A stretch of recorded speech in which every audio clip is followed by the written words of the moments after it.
bison's hoof is coming down less than a body length from the rattlesnake's head. Hidden beneath dry prairie grass,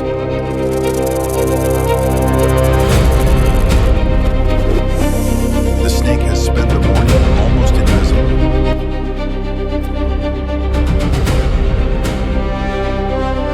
Dust softens the dark brown blotches along his back. His body lies folded beside a sun-warmed stone.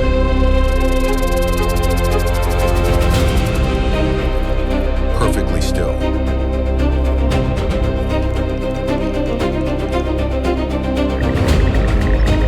The bison does not appear to notice him.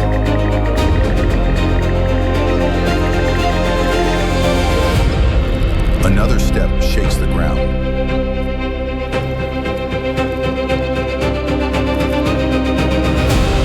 The snake tightens his coils.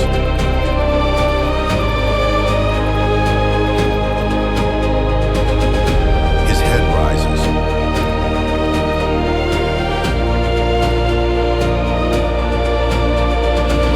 His tail lifts above the grass.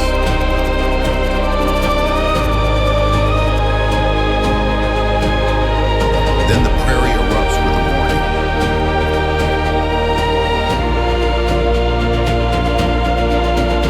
The rattle is not a hunting call.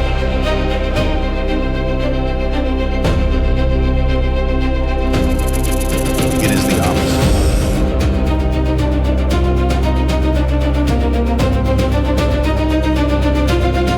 The snake is giving away the camouflage that keeps him hidden.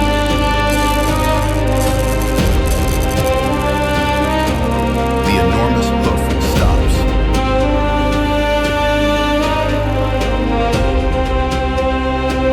For a moment, several hundred kilograms of bison stand over a snake, small enough to disappear beneath the grass.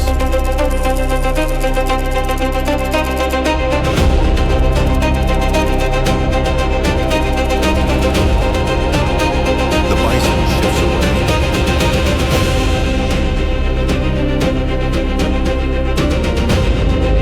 The rattlesnake does not pursue.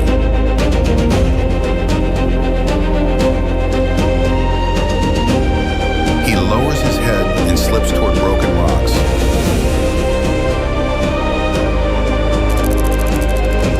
Searching for cover.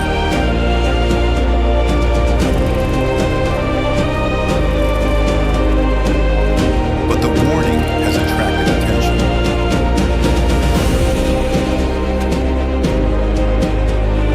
A coyote moves through the grass.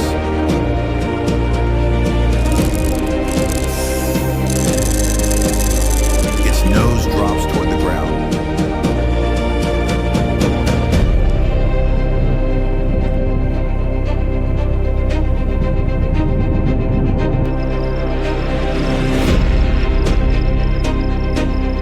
The snake freezes again.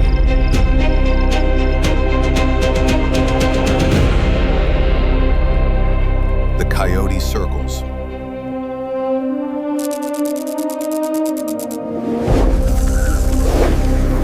The rattlesnake pulls his body into a tighter coil.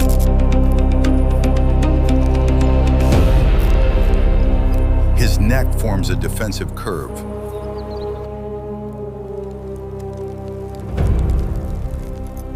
The rattle starts again.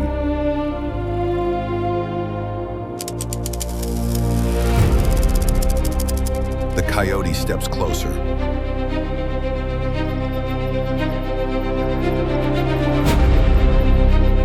The snake strikes.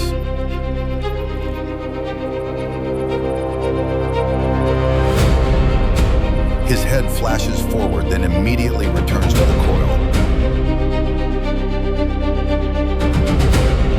The coyote jumps backward. There is no reason for the snake to chase. Against an animal this large, distance is the safer victory. The coyote finally turns away, but the rattle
tongue flicks before beginning to feed.